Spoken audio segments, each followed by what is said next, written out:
Shalom, salam damai sejahtera bagi kita sekalian, bagi Bapak, Ibu, dan saudara-saudaraku yang terkasih dalam nama Tuhan Yesus, juga bagi pendengar setia Renungan Ceria GKSBS. Selamat memasuki bulan September. Juga pada kesempatan ini, kami, teman-teman tim Renungan Ceria, ingin berterima kasih yang sebesar-besarnya bagi teman-teman pendeta dan calon pendeta yang telah mengisi Renungan Ceria GKSBS di bulan Agustus.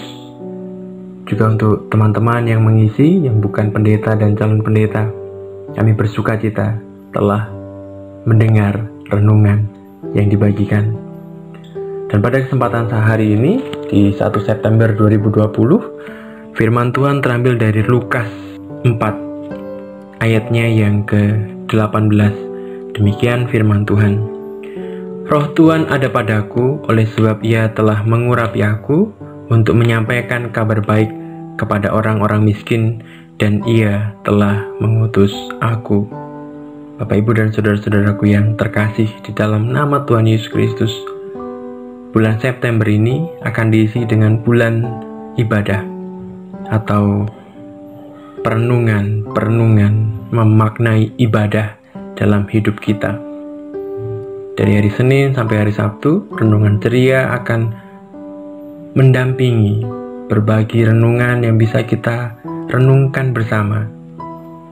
Ceria dari kata cerita indah Alkitab membuat kita dapat merenungkan firman Tuhan setiap hari. Nah, pesan ibadah pada tanggal 1 ini adalah tentang ibadah bagi mereka yang membutuhkan kabar sukacita.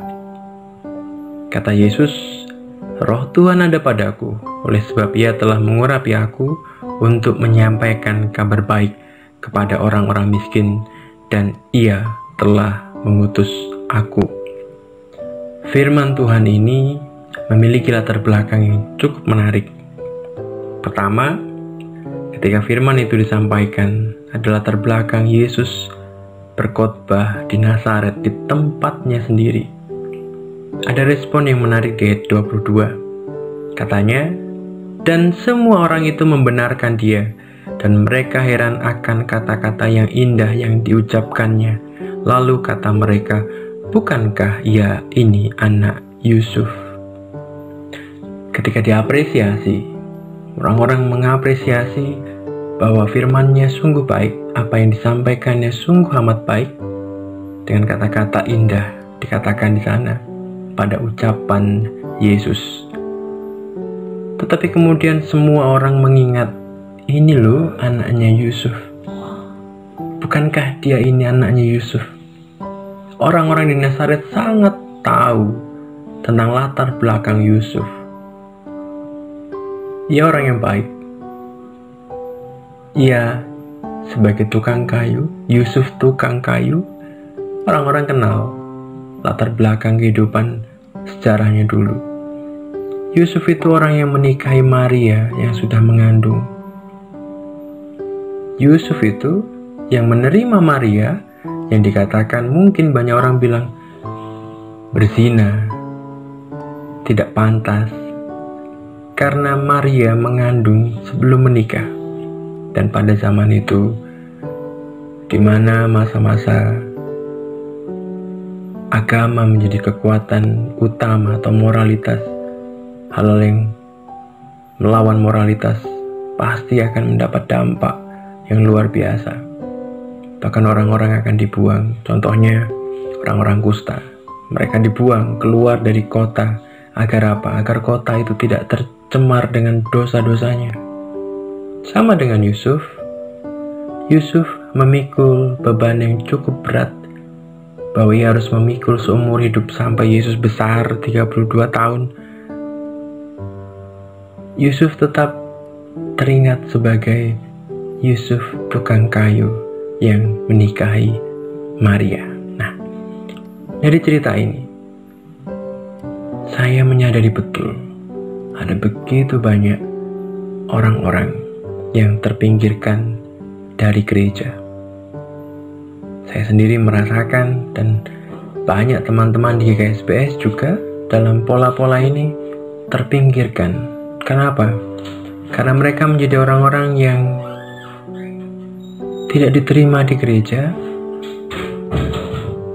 tidak mendapat tempat di gereja, mungkin karena mereka miskin, mungkin karena mereka berbeda, mungkin karena orang tuanya pernah melakukan kesalahan, mungkin karena anak ini nakal, mungkin karena anak ini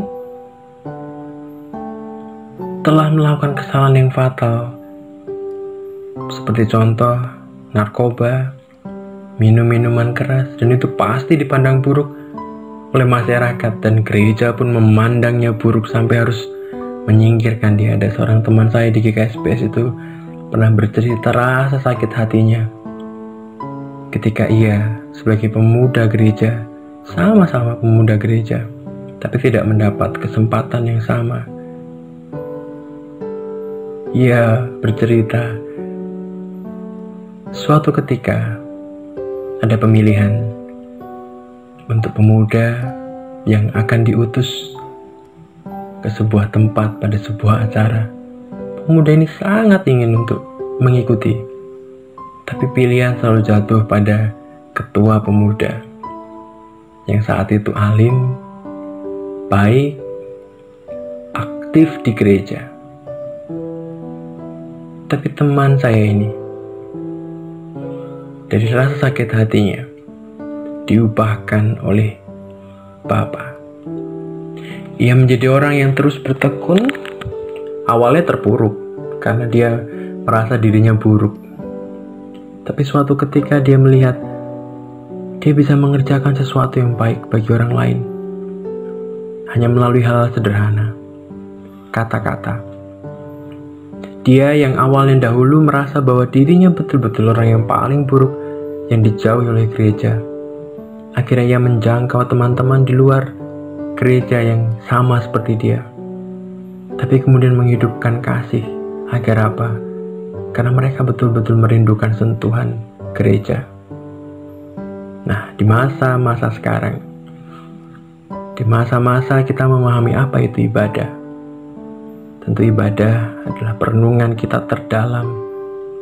Sudahkah kita berbagi peran itu bagi mereka yang miskin?